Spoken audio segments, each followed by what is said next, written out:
నమస్తే. ఇన్నాళ్ళు నన్ను సపోర్ట్ చేస్తూ, ఎంకరేజ్ చేస్తూ మీ ప్రేమని నాకు అందిస్తున్న ప్రతి ఒక్కరికి కృతజ్ఞతలు. అలాగే ఈ వీడియో కూడా ఖచ్చితంగా మీకు ఉపయోగపడుతుంది. లైక్, షేర్ అండ్ సబ్స్క్రైబ్ చేసి మీ సపోర్ట్‌ని నాకు అందించండి. అలాగే ఈ వీడియో పట్ల మీకున్న అభిప్రాయాన్ని కామెంట్ సెక్షన్‌లో కామెంట్ చేసి తెలియజేయండి. ఇప్పుడు వీడియోని చూద్దాం. నమస్తే, వెల్కమ్ టు అవర్ ఛానల్. నేను పద్మిని. ప్రస్తుతం మనతో పాటు ప్రముఖ ఆస్ట్రాలజర్, హస్త సాముద్రిక నిపుణులు, అలాగే దుర్గా ఉపాసకురాలు శ్రీమతి పద్మశ్రీ గారు మనతో పాటు ఉన్నారు. మాట్లాడదాం. పద్మశ్రీ గారు నమస్తే. నమస్తే అమ్మా. రేపే సంకష్టహర చతుర్థి. అయితే చాలా చాలా విశేషంగా అంగారక చతుర్థి అనుకోవచ్చు, లేకపోతే భౌమ చతుర్థి అని పిలువబడేటటువంటి సంకష్టహర చతుర్థి, కృష్ణ పింగళ సంకష్టహర చతుర్థి. మరి వినాయకుడిని కోరుకుంటే తీరని కోరికంటూ ఏది ఉండదు. విఘ్నాలన్నీ తొలగిపోతే కోరికలు ఖచ్చితంగా నెరవేరుతాయి. అందరికీ తెలిసినటువంటి విషయమే. సంకష్టహారం చాలా మంది చేసుకుంటూ ఉంటారు. అయితే రేపటి సంకష్టహర చతుర్థికి ఉన్నటువంటి వైశిష్ట్యం ఏంటి, ఎలా వినియోగించుకోవచ్చు రేపటి రోజున ఒకసారి తెలియజేస్తారా? చాలా చక్కగా ప్రశ్న వేశారు. అయితే ఏంటంటే రేపు మంగళవారంతో కూడినటువంటి చతుర్థి కాబట్టి ఇది అంగారక చతుర్థి అని కూడా అనడం జరుగుతుంది. అయితే ఈ ఇప్పుడు వచ్చేటువంటి అంటే మంగళవారం రోజు ఈ చతుర్థి రావటం అనేది చాలా చాలా విశేషమైనటువంటి 2-3 సంవత్సరాలకు ఒకసారి కానీ అలాగా కాంబినేషన్ సెట్ కాదు. రేపు రావడం అనేది చాలా అదృష్టం. నిజంగా ఏమాత్రం అవకాశం ఉన్నా ఈ అవకాశాన్ని వదులుకోకుండా తప్పకుండా చేసుకోండి. అయితే ఇప్పుడు దీనివల్ల ఏంటంటే ఇప్పుడు రకరకాల సంకటాలు తొలగిపోవడానికి అవకాశాలు ఎక్కువగా ఉంటాయి. అంటే వివాహంలో కానివ్వండి, కుటుంబ సభ్యుల మధ్య సఖ్యత లేకపోవడం, అంటే భూ లావాదేవీలు ఏవైనా సరే కొనుక్కోవాలని వీళ్ళకు ఉన్నా కూడా ఎక్కడో కలవకపోవడం అని చెప్పేసి చాలా చాలా ఇబ్బందులు కూడా గురి అవుతున్నటువంటి వాళ్ళందరూ కూడా, ముఖ్యంగా దంపతుల మధ్య అన్యోన్యత లేకపోయినా కూడా ఈ వినాయకుడికి పూజ చేసుకోవడం వల్ల, ఈ గణపతి ఆరాధన వల్ల చక్కని ఫలితాలు రావడం అనేది జరుగుతుంది. సంతానం విషయము, సంతానం ఆరోగ్యం కూడా, ఎందుకంటే మంగళవారంతో కూడుకుంది కాబట్టి సంతానానికి కూడా చాలా చాలా ఉపయోగపడటానికి, వివాహాలకు కూడా, ఆర్థికానికి కూడా పనిచేస్తుంది. డెఫినెట్ గా అప్పుల బాధ నుంచి, అప్పుల బాధ నివారణ జరగడానికి కూడా ఇది అవకాశం ఎక్కువగా ఉంటుంది అనమాట. అయితే ఇవి ఎన్ని నెలలు చేసుకుంటే బాగుంటుంది? 2, 5, 11, 21 ఇలాగ అనుకొని చక్కగా అంటే నియమంగా చేసుకుంటే అద్భుతమైనటువంటి ఫలితాలు వచ్చిన వాళ్ళు ఉన్నారు. ఇలా చేసుకుంటూ పోయినట్టయితే చాలా చాలా బాగుంటుందండి. అయితే వినాయకుడు తీర్చనటువంటి దాకా అనుకున్నట్టుగా ఈ కోరిక ఆ కోరిక, జాబ్ అనుకోవచ్చు, ఇంకా అసలు మీకు ఇంకా ఏ కోరికలు ఉన్నా కూడా ఖచ్చితంగా స్వామిని ప్రార్థిస్తే కనుక తీరేటటువంటి పరిస్థితి. అయితే ఈ సంకష్టహారం 2 నెలలు కూడా చేసుకోవచ్చు అంటున్నారు కాబట్టి ఈ నెల వచ్చే నెల కూడా చేసుకోవచ్చు. రైట్. ఎలా చేసుకోవాలి ఒకసారి చెప్పండి. ఎలా చేసుకోవాలంటే చక్కగా వీళ్ళు సంకల్పించుకొని, ఇప్పుడు రేపే వచ్చింది, చక్కగా ఇప్పుడు ఈ మాసంలో రేపే వచ్చింది కాబట్టి చక్కగా రేపు ఉదయం చేసుకోవాలి అనుకున్న వాళ్ళు ఎటువంటి కోరికల పైన ఇందాక మనం చెప్పుకున్నట్టుగా ఎటువంటి సంతానం కానీ, వివాహం కాని వారు కానీ, ఇప్పుడు గృహాల కొనుక్కోవాలనుకుంటే కూడా అడ్డంకులు ఉన్నవారు కానీ రేపు చక్కగా ఈ అవకాశాన్ని వినియోగించుకోవచ్చు. ఏం చేస్తారంటే చక్కగా ఉదయం స్నానం, అంటే పూజ అంటే ఎలా చెప్పాలంటే మనం పూజా మందిరాల్లో ఒక గణపతి విగ్రహం మామూలుగా ఉంటుంది. అంటే శివ కుటుంబంలో ఒక గణపతి ఉన్నా సరే అది ఒకటి ఉంటుంది.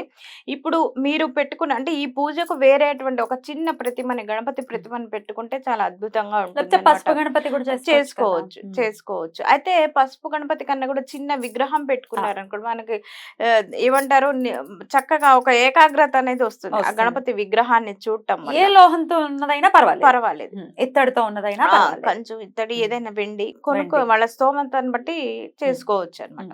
అయితే చక్కగా ఇలా చేసుకుని ఉదయం స్నానం అదంతా కూడా చేసుకుని శుభ్రంగా గరిక, పువ్వులు, కొబ్బరికాయ, అంటే కుడుములు, ఉండ్రాళ్ళు, పాయసం, ఇవి పానకం, వడపప్పు, ఇవన్నీ కూడా సిద్ధం చేసుకొని చక్కగా మీరు ఏం చేస్తారంటే ఒక తెల్లని బట్ట తీసుకొని, తెల్లని ఒక మంచి బ్లౌజ్ పీస్ వస్త్రం తీసుకొని దానిలో ఏం చేస్తారంటే ఒక 3 గుప్పెళ్ళు బియ్యం అందులో వేసి, ఒక 2 ఖర్జూరాలు, 2 ఒక్కలు, తగినంత అంటే ఒక 11 రూపాయలు పెడతారా, 21 రూపాయలు దక్షిణ కూడా పెట్టేసి, పసుపు కుంకుమ పెట్టేసి, అయితే ఆ వస్త్రానికి 4 వైపులా కూడా పసుపు అంటించాలి. ఎందుకంటే గణపతికి చాలా చాలా ప్రాముఖ్యత కలిగినటువంటిది పసుపు అని చెప్పుకోవడం జరుగుతుంది కాబట్టి చక్కగా 4 మూలలు కూడా పసుపుని పెట్టినట్టయితే అద్భుతంగా ఉంటుంది. అయితే ఈ వస్త్రాన్ని మూట కట్టేటప్పుడు కూడా మీరు సంకల్పం చెప్పుకోవాలి. అంటే దేని గురించి చేస్తున్నారు అనేది గణపతికి చెప్పుకోవాలి.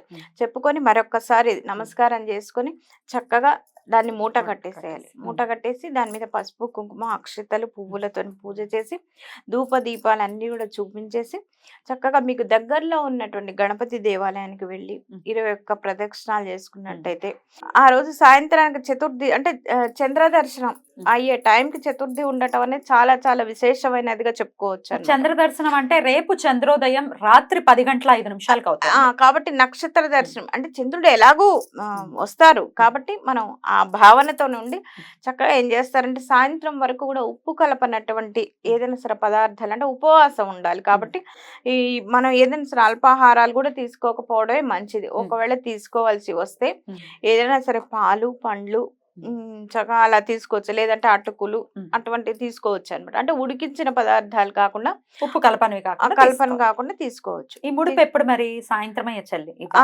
సాయంత్రం అయితే ఏం చేస్తారు మళ్ళీ ఆ సాయంత్రం వరకు ఉండి చక్కగా సంకటహర గణేష స్తోత్రం అనేది ఉంటుంది. చక్కగా దాన్ని ఒక 21 సార్లు సాయంత్రం లోపు ఏది 11 ప్రణమ్యాసుర సదేవం అదే కదండి.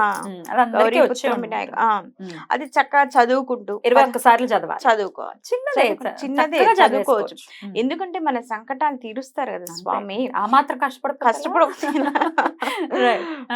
అందుకని చక్కగా 11 సార్లు చదువుకుంటా 21 సార్లు అంటే ఏంటంటే ఉదయం నుంచి సాయంత్రం వరకు దేవుడి మీద కాన్సన్ట్రేషన్ ధ్యాసను నిలుపుకోవడం అనేది చాలా చాలా ముఖ్యం అన్నమాట. కాబట్టి చక్కగా మళ్ళీ సాయంత్రం అవ్వగానే మంచిగా శుద్ధి అయ్యి స్నానం చేసేసి చక్కగా మళ్ళీ యథాప్రకారంగా పూజ అది కూడా చేసుకొని ఏం చేస్తారంటే స్వామికి ఇప్పుడు టెంకాయ సమర్పించి కుడుములు, ఉండ్రాళ్ళు, పాయసం మీరు ఏం చేస్తారు అనేది అది మీ ఇష్టం. చక్కగా స్వామికి నివేదన చేసి గరికతోని ఒక చిన్న మాల లాగా స్వామికి అర్పించిన లేదు అక్కడ సమర్పించిన గరికను చాలా చాలా విశేషమైనటువంటి ఫలితం ఉంటుంది. అయితే ఈ ముడుపు మీరు కట్టుకోమన్నారు కదా, అది మరి సాయంత్రం ఎప్పుడండి నక్షత్ర దర్శనం చేసుకున్న తర్వాత గుడికి వెళ్ళి ఏం చేయాలి దాన్ని? గుడికి వెళ్ళటం అని కాదు, ఇప్పుడు ఏం చేయాలంటే అది మొత్తం నివేదన చేసిన తర్వాత దగ్గర పెట్టేయడం పెట్టేసిన తర్వాత అందులో ఉన్న బియ్యాన్ని ఏం చేయాలంటే పాయసం చేసి స్వామి వారికి నివేదన చేసి వీరు స్వీకరించాలి. అయితే మీరు అన్నది ముడుపు కట్టుకున్న తీసుకెళ్లి దాంతో ప్రదక్షిణలు తీసుకుని మళ్ళీ ఇంటికి తెచ్చేసుకోవాలి. అసలు ఆ ముడుపుని కదిలించొద్దు, ముడుపుని అలాగే ఉంచాలి. మామూలుగా దర్శనానికి మాత్రమే దర్శనానికి మాత్రమే వెళ్ళాలి అంతే.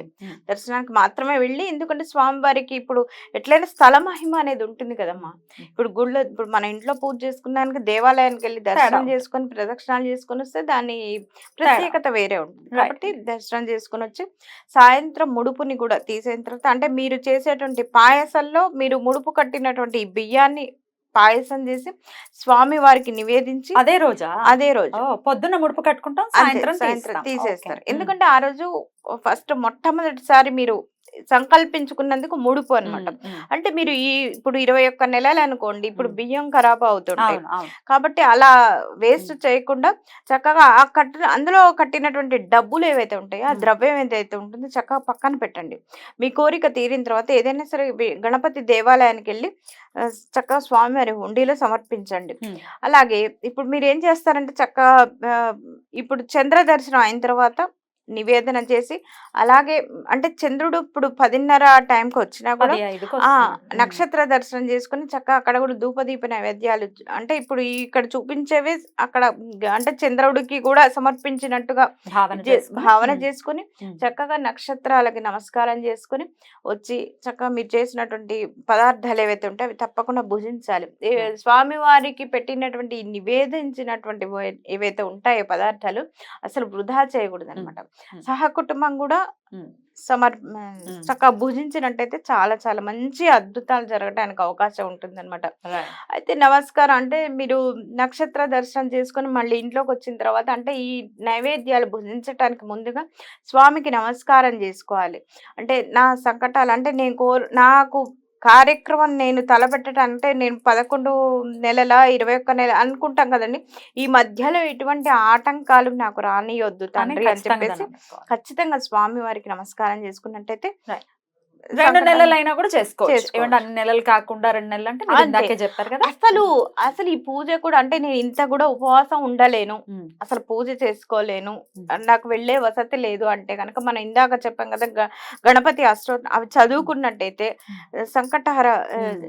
గణపతి సంకటనాశన స్తోత్రం గణపతి చాలా స్తోత్రం బాగుంది. చదువుకున్నట్టయితే చాలా చాలా అద్భుతమైనటువంటి ఎక్కడైనా సరే దగ్గరలో ఉన్నటువంటి దేవాలయానికి వెళ్ళి చక్కగా కూర్చొని సాయంత్రం ఏమంటారు నక్షత్ర దర్శనం ఆ టైంలో నక్షత్రాలు వచ్చేటువంటి ఆ టైంలో Right. చక్కగా చేసుకున్నట్టయితే దేవాలయాలు చాలా బాగుంది. 11 సార్లు చదువుకున్నా కూడా ఇప్పుడు ఇంత పూజ చేసినటువంటి ఫలితం రావటానికి అది ఏంటంటే ఓపిక లేని వాళ్ళు, చేతకాని వాళ్లకు ఇది ఒక ఈ ప్రత్యామ్నాయం ప్రత్యామ్నాయం. రాయించుకుని ఆ స్వామి యొక్క అనుగ్రహాన్ని మన వాళ్ళందరూ పొందాలని మనస్ఫూర్తిగా కోరుకుంటూ thank you so very much అండి. నమస్తే.